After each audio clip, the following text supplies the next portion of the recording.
ओम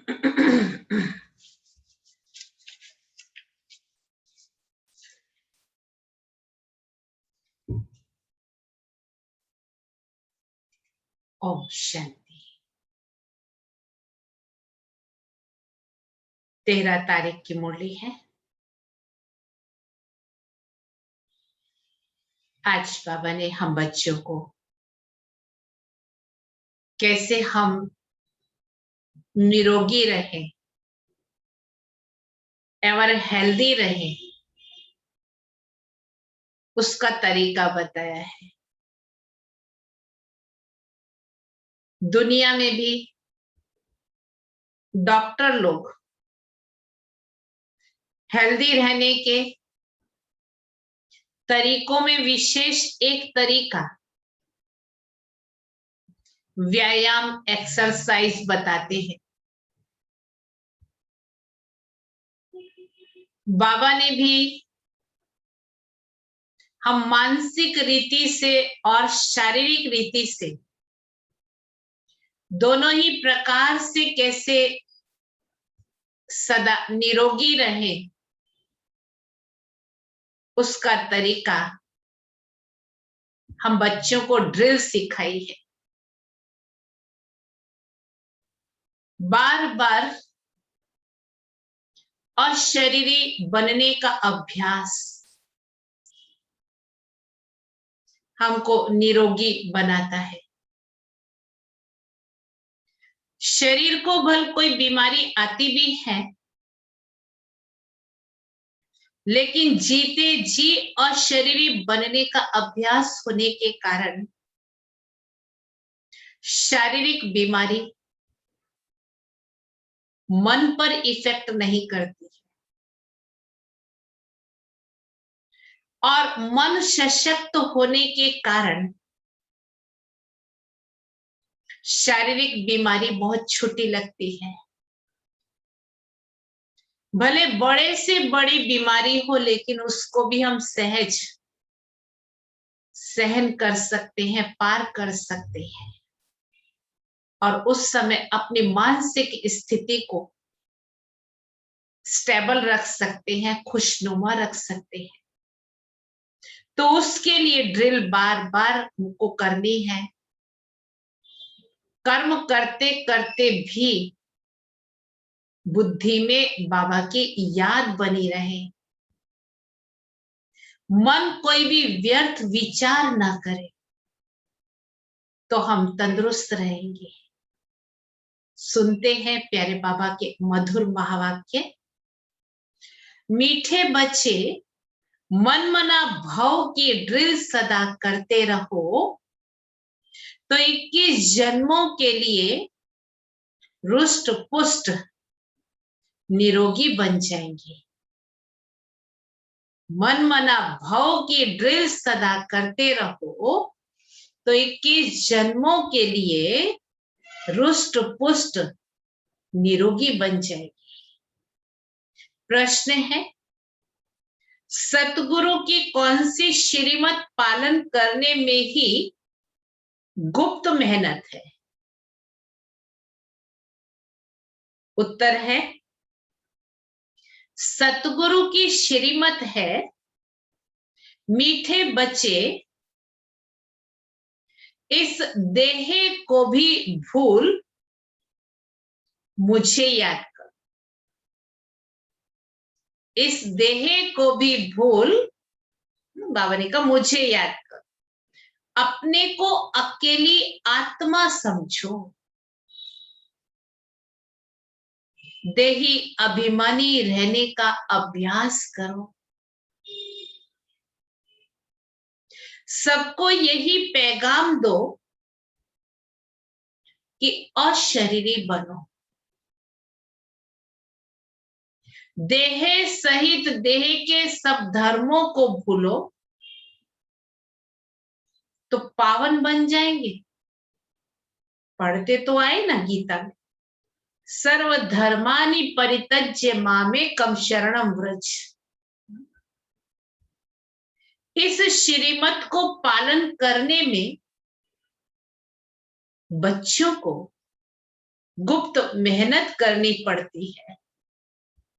योग हमारा गुप्त है, ना कोई आवाज है, ना कोई साज है, मन का अभ्यास है। तकदीरवान बच्चे ही ये गुप्त मेहनत कर सकते हैं। तकदीरवान बच्चे ही ये गुप्त मेहनत कर सकते हैं। ओम शांति। बच्चे बैठे हैं अपने भाई और बहनों को ड्रिल सिखलाने। ये कौन सी ड्रिल है?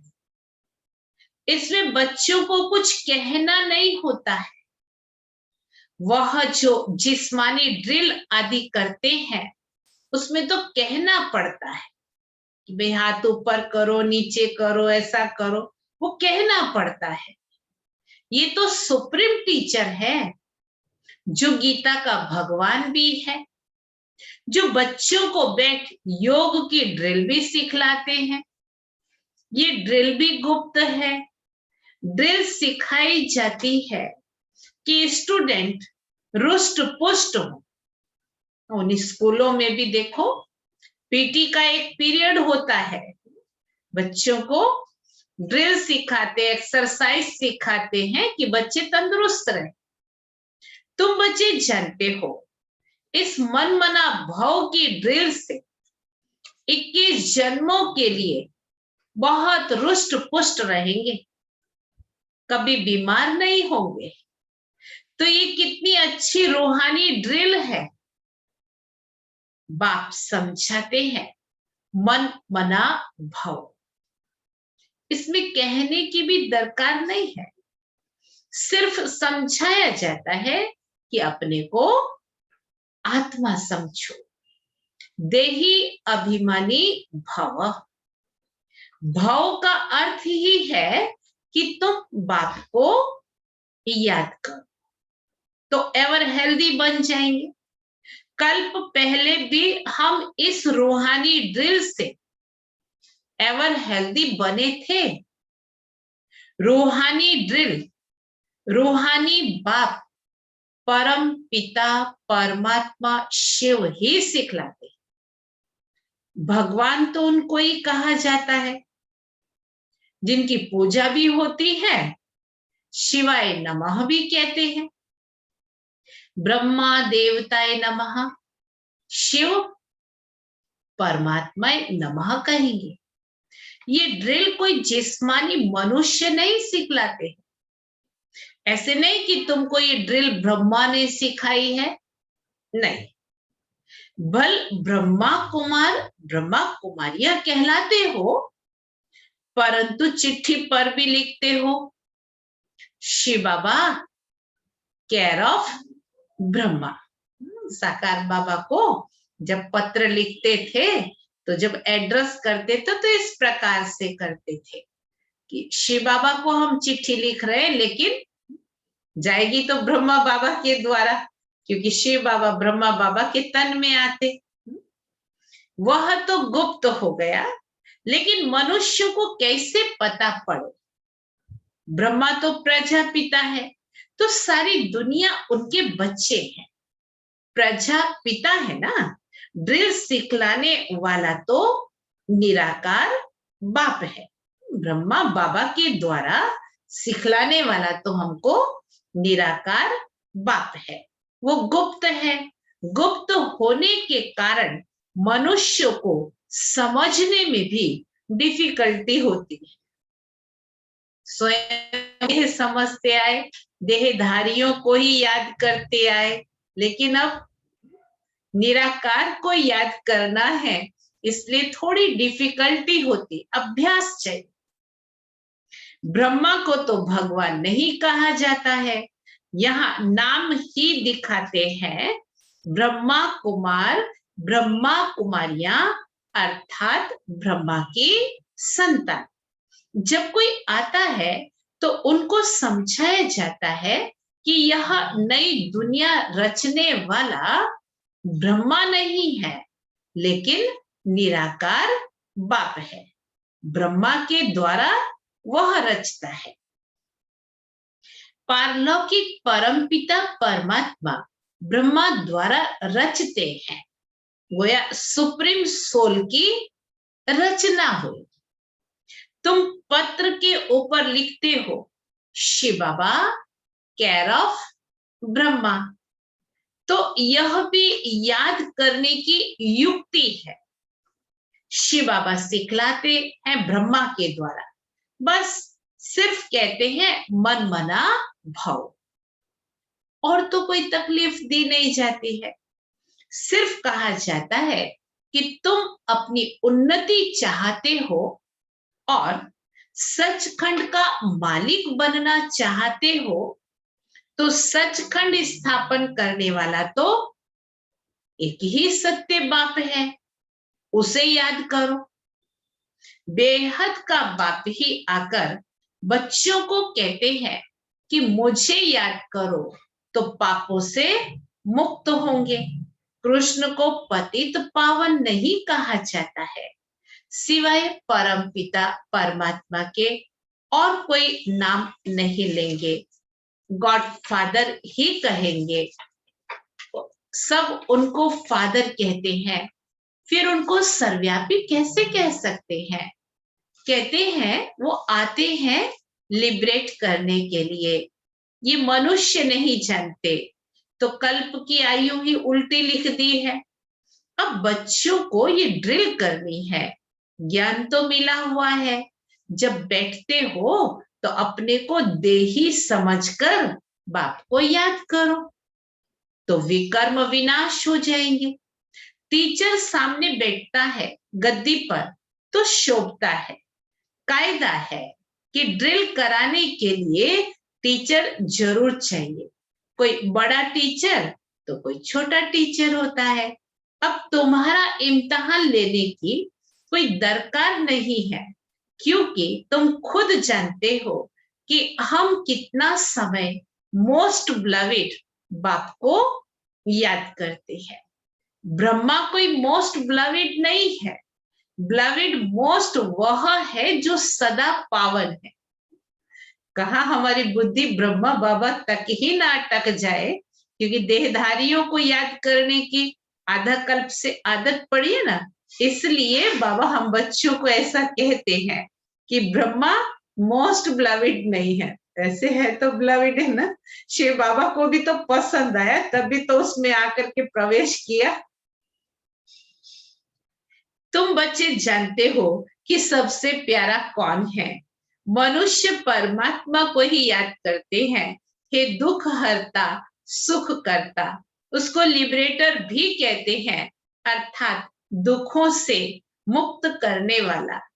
तो दुनिया को तो बच्चों को अपना पुरुषार्थ करना है, ड्रामा प्लान अनुसार ये दुनिया पावन होनी ही है, और पावन दुनिया बनने के लिए आग जरूर लगनी है, माना पुरानी दुनिया विनाश होनी है। ये भी जानते हो आग कैसे लगेगी, विनाश होने बिगर दुनिया पावन बन नहीं सकेगी। ये है रुद्र ज्ञान यज्ञ। रुद्र और शिव कोई फर्क नहीं है, परंतु शिव नाम है मुख्य, बाकी तो अपनी अपनी भाषा में उनके नाम रख दिए हैं। असल नाम है शिव। शिव जयंती भी मनाते हैं, भारत में ही शिव जयंती मशहूर है। बेहद के बाप की शिव जयंती है तो आते भी जरूर होंगे। शिव बाबा का नाम वाला है, ब्रह्मा द्वारा स्वर्ग की स्थापना कराने वाला है, तो उस ऊंचते ऊंच बाप को याद करना पड़े। ब्रह्मा ऊंचते ऊंच नहीं है पहले कहा ब्लवेड मोस्ट नहीं है, अभी कहा ऊंचते ऊंच नहीं है।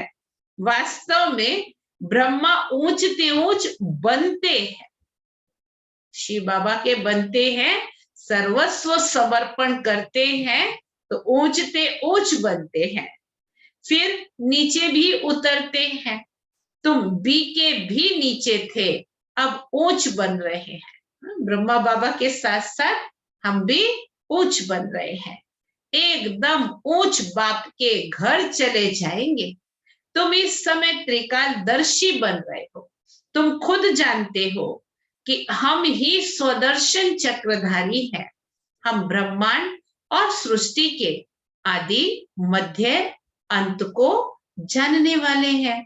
ब्रह्मांड अर्थात ऊंच, जहां सभी आत्माएं निवास करती हैं। दुनिया में कोई और नहीं जो समझाए कि मूल वतन में आत्माएं रहती हैं। विश्व और ब्रह्मांड अलग अलग है। आत्माएं रहती हैं निर्वाण धाम में, जिसको शांति धाम भी कहा जाता है। वह सबको प्यारा लगता है। उसका असली नाम निर्वाण धाम व शांति धाम है। आत्मा का स्वरूप है शांत। एक शांति धाम, फिर है मोवी धाम, और यह है टॉकी धाम। मोवी धाम अर्थात सूक्ष्म वतन, टॉकी धाम ये साकारी दुनिया। मोवी धाम में जास्ती रहने का नहीं है। शांति धाम में तो बहुतों को रहना होता है और कोई स्थान है नहीं। आत्माओं का अपना घर असली शांति धाम है। आत्मा जब बाप को और घर को याद करती है तो ऊपर में याद करती है। बीच के धाम को तो तुम्हारे सिवाय और कोई नहीं जानता। सूक्ष्म वतन को, फरिश्तों की दुनिया को ब्राह्मणों के सिवाय और कोई नहीं जानते। मनुष्य को तो इतना ज्ञान है नहीं। सिर्फ कह देते हैं ब्रह्मा विष्णु शंकर सूक्ष्म वतन में रहते हैं, बाकी उन्हों के ऑक्यूपेशन का पता नहीं है। 84 जन्म लेते हैं। ब्रह्मा 100 विष्णु, विष्णु 100 ब्रह्मा। ये है लीप युग। ये थोड़े समय का है।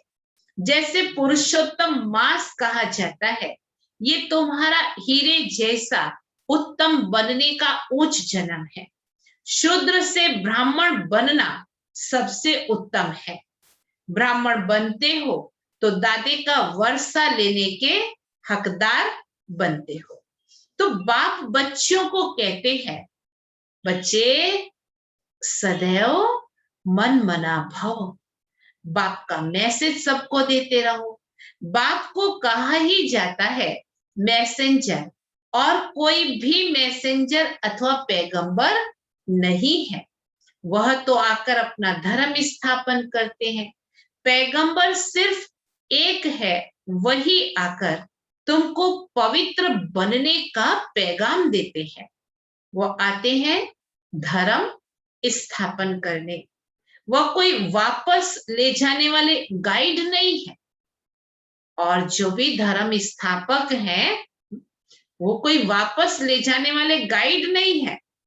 वह तो एक ही सतगुरु सदगति देने वाला है, सच बोलने वाला है, सच्चा रास्ता बताने वाला है। एक ही परमपिता परमात्मा शिव। तो बहुत गुप्त मेहनत करनी है बच्चों को। अभी तुम जानते हो कि हमको यह देह भूलकर एक बाप को ही याद करना है। शरीर छूटा तो सारी दुनिया छूट जाती। आप मोए, मर गई दुनिया। आत्मा अकेली बन जाती है तो बाप कहते हैं देही अभिमानी बनो। तो फिर कोई भी मित्र संबंधी आदि याद नहीं पड़ेंगे। हम आत्मा है, हम चले जाएंगे बाप के पास। बाप राय देते हैं कि तुम मेरे पास कैसे आ सकते हो। ये बाबा भी नामी ग्रामी है। इन द्वारा बाप सभी आत्माओं का गाइड बन मच्छरों सदृश्य वापस ले जाएंगे। ये यथार्थ ज्ञान सिर्फ तुम बच्चों की बुद्धि में है। तुमको पांडव सेना भी कहते हैं। पांडवपति स्वयं साक्षात परम पिता परमात्मा है, जो तुम बच्चों को ड्रिल सिखला रहे हैं। हूबहू कल्प पहले मुआफिक जब विनाश होगा तो सब आत्माएं शरीर छोड़ चली जाएंगी। सतयुग में जब थोड़ी आत्माएं हैं तो एक राज्य है, अभी अनेक हैं, फिर जरूर एक होगा। ये सारा ज्ञान बुद्धि में सिमरण करना है। बच्चों को प्रदर्शनी पर भी समझाना है। जब न्यू दिल्ली थी तो नया भारत था, एक ही आदि सनातन देवी देवता धर्म था। आदि सनातन कोई हिंदू धर्म नहीं था। हम ब्राह्मण सो देवता बनते हैं और ये और धर्म वाले मानेंगे नहीं। जो पहले आते हैं वही 84 जन्म लेते हैं। ये है बिल्कुल सहज समझने की बातें। अब तुम बच्चों की बुद्धि में है कि अब नाटक पूरा होता है, सभी एक्टर्स आ गए हैं, 84 जन्म पूरे किए हैं, अब फिर घर चलना है, क्योंकि बहुत थक गए हो ना। भक्ति मार्ग है ही थकने का मार्ग।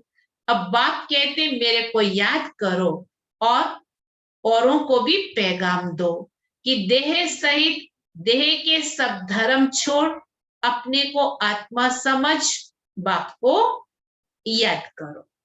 अशरीरी बनो तो पावन बन जाएंगे, क्योंकि अब वापस घर चलना है। मौत सामने खड़ा है। यहां भी बच्चे बाप के पास सन्मुख आते हैं रिफ्रेश होने के लिए। बाप सन्मुख बच्चों को समझाते हैं कि बच्चे देह अभिमान छोड़ मामेकम याद करो। ये पुरानी दुनिया अब खत्म होनी है। तुम एक बाप को याद कर पवित्र बनेंगे तो पवित्र दुनिया के मालिक बनेंगे। अगर मेहनत नहीं करेंगे तो फल भी नहीं मिलेगा, फिर सजा खानी पड़ेगी। तो बाप कहते हैं कि अपनी कमाई जमा करते रहो और दूसरों को भी निमंत्रण दो। बाप का रास्ता भी बताओ। तुम बच्चों को भी कल्याणकारी बनना है, अपने मित्र संबंधियों का भी कल्याण करना है। यहाँ तुमको देही अभिमानी बनाया जाता है। महामंत्र देते हैं, प्राचीन योग बाप ने ही आकर के सिखाया है, जिसके लिए ही गाया जाता है, योग अग्नि से पाप दग्ध हो जाएंगे। कल्प पहले भी यही इशारा मिला था। बाप इशारा देते हैं कि अपने को आत्मा समझ मुझे याद करो। भल रहो गृहस्थ व्यवहार में गाया हुआ है कि शरण पड़ी मैं तेरे। ये भी होता है, जब कोई दुखी होते हैं तो ऊंच ताकत वाले की जाए शरण लेते हैं। यहाँ तो प्रैक्टिकल में है, जब बहुत दुख देखते हैं, सहन नहीं कर सकते हैं, लाचार होते हैं, तो फिर भाग कर आए बाप की शरण लेते हैं। सदगति तो सिवाय बाप के कोई दे ना सके। बच्चे जानते हैं कि पुरानी दुनिया विनाश होने तैयारियां हो रही है। इस समय इस तरफ तुम्हारी स्थापना की तैयारी है और उस तरफ विनाश की तैयारी है। स्थापना हो गई, विनाश भी जरूर होना है। विनाश होने में तो टाइम इतना नहीं लगेगा, फटाफट हो जाएगा। तुम जानते हो कि बाबा आया है स्थापना कराने। इन द्वारा वर्षा भी जरूर मिलेगा, बाकी प्रेरणा से थोड़े काम चलता है। टीचर को कहेंगे क्या कि हम आपकी प्रेरणा से पढ़ लेंगे। प्रेरणा से अगर सब कुछ होता तो शिव जयंती क्यों मनाई जाती? बाबा को आने की दरकार क्या पड़ती? प्रेरणा से करने वाले की तो शिव जयंती मनाने की दरकार नहीं है। जयंती तो सभी आत्माओं की भी होती है। आत्माएं सब जीव में आती हैं। आत्माएं जन्म लेती हैं, शरीर में आती है, इसलिए उनका भी बर्थडे मनाते हैं। आत्मा और शरीर जब मिलते हैं तब पार्ट बजाते हैं। आत्मा का तो स्वधर्म है शांत, उसमें ही नॉलेज धारण होती है। आत्मा ही अच्छा बुरा संस्कार ले जाती है। बाप तो स्वर्ग का रचयिता है, वह तो पवित्रता ही है, अपवित्रता का नाम निशान नहीं है। ये है विषय सागर। कितना क्लियर समझाया जाता है तो भी किसी की बुद्धि में आता नहीं है। परंतु तुम किसी को भी दोष नहीं दे सकते हो। ड्रामा के बंधन में सब बंधे हुए हैं। तुम जानते हो, सीढ़ी से ऊपर से नीचे उतरते आए हैं। ड्रामा अनुसार हमको उतरना ही है। फिर बाप कहते हैं अब चढ़ने के लिए पुरुषार्थ करना है। परंतु जिनकी तकदीर में नहीं है वो ऐसे कहते हैं। जो ऐसे कहते हैं उससे समझ जाते हैं कि इनकी तकदीर में नहीं है। कहते हैं तकदीर में होगा तो कर लेंगे, तो माना उनकी तकदीर में है ही नहीं। 2-4 वर्ष चलते चलते भी गिर पड़ते हैं, महसूस भी करते हैं कि हमने भूल की है, बड़ी चोट खाई है। ये भी आधा कल्प की बीमारी है, कम नहीं है। आधा कल्प के रोगी है, भोगी बनने से रोगी बने। तो बाप आकर पुरुषार्थ करवाते हैं। कृष्ण को योगेश्वर कहते हैं। इस समय तुम सच्चे सच्चे योगी हो। योगेश्वर तुमको योग सिखलाते हैं। तुम ज्ञान ज्ञानेश्वर भी हो, फिर राज राजेश्वर बनते हो। ज्ञान से तुम धनवान बनते हो, योग से निरोगी एवं हेल्दी बनते हो। आधा कल्प के लिए तुम्हारे सब दुख दूर हो जाते हैं। तो इसके लिए कितना पुरुषार्थ करना चाहिए। अच्छा, मीठे मीठे सिकिलदे बच्चों प्रति माता पिता बाप दादा का याद प्यार और गुड मॉर्निंग। रूहानी बाप की रूहानी बच्चों को नमस्ते। हम रूहानी बच्चों की रूहानी बाप को याद प्यार, गुड मॉर्निंग और नमस्ते। धारणा के लिए मुख्य सार है, पहली पॉइंट, पावन बनने के लिए अशरीरी बनने का अभ्यास करना है। पावन बनने के लिए अशरीरी बनने का अभ्यास करना है। सबको पैगाम देना है कि एक बाप को याद करो। देह सहित सब कुछ भूल जाओ। दूसरी पॉइंट, योगेश्वर बाप से योग सीख कर सच्चा सच्चा योगी बनना है।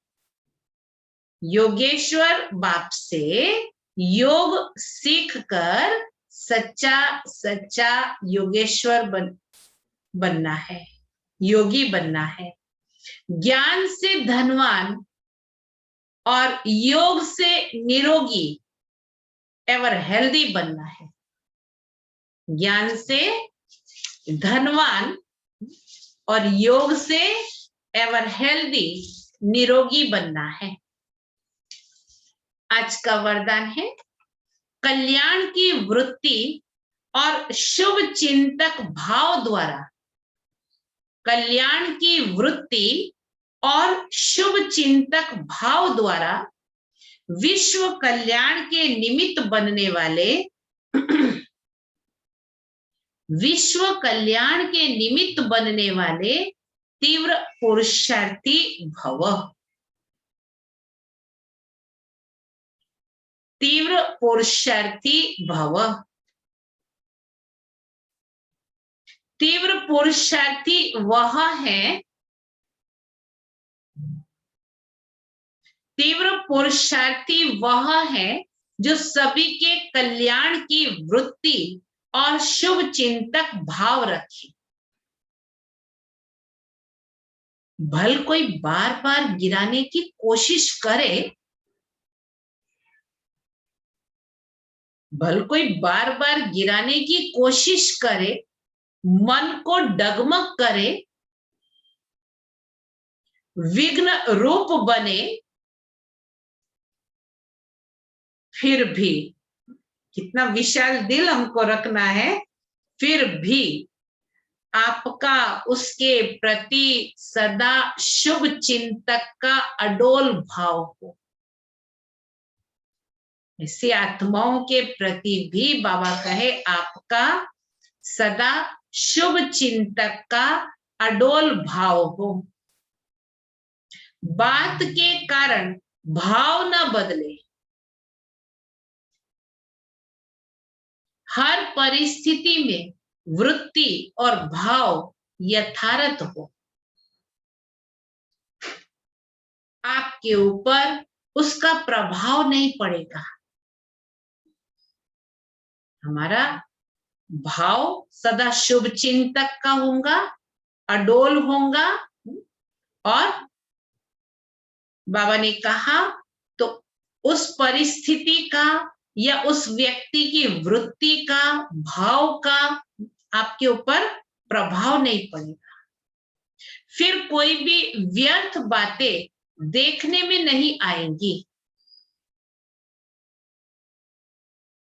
टाइम बच जाएगा।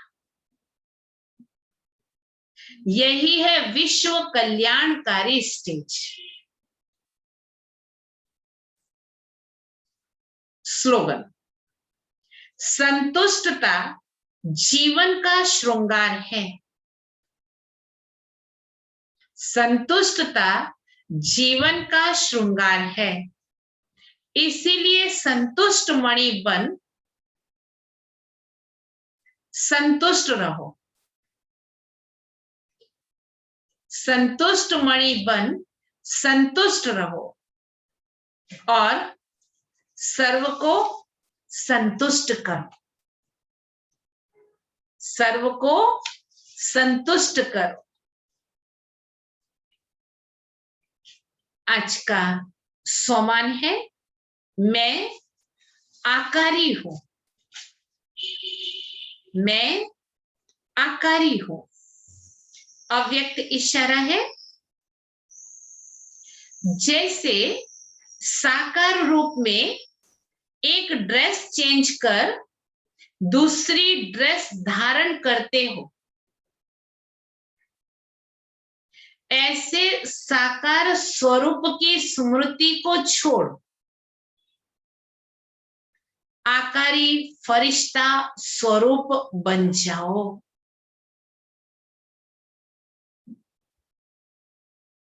फरिश्तेपन की ड्रेस सेकंड में धारण करो। फरिश्तेपन की ड्रेस सेकंड में धारण करो। यह अभ्यास बहुत समय से चाहिए, तब अंत में पास हो सकेंगे। तब अंत में पास हो सकेंगे। अच्छा, ओम शांति। 3 मिनट बाबा की याद में बैठेंगे।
जगी रहे। आरज़ू है यही कि तेरी गोद में बाबा हंसती हर एक जिंदगी रहे। तार मन की तुझी से जुड़ी रहे। आत्म ज्योति सभी की जगी रहे।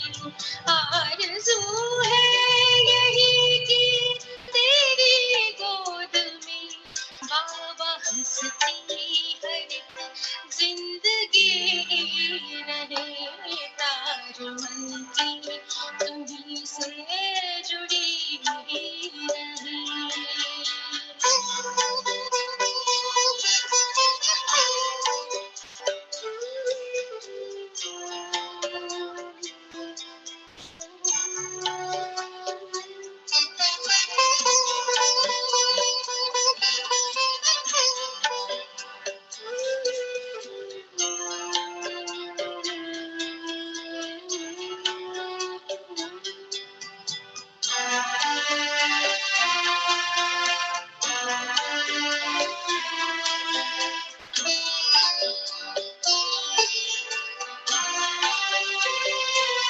और हृदय में नहीं बदलती भावना।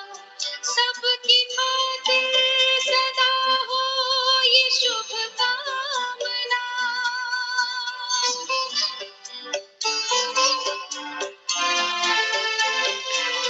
और हृदय में नहीं बदलती भावना।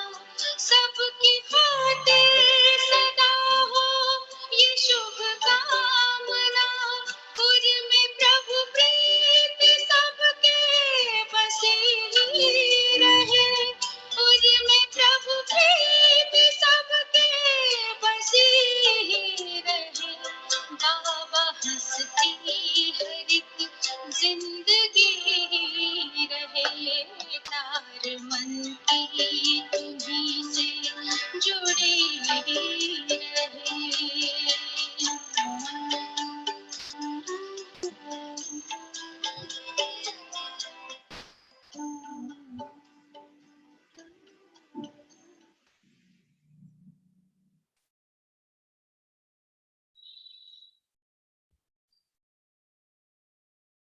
ओम शांति।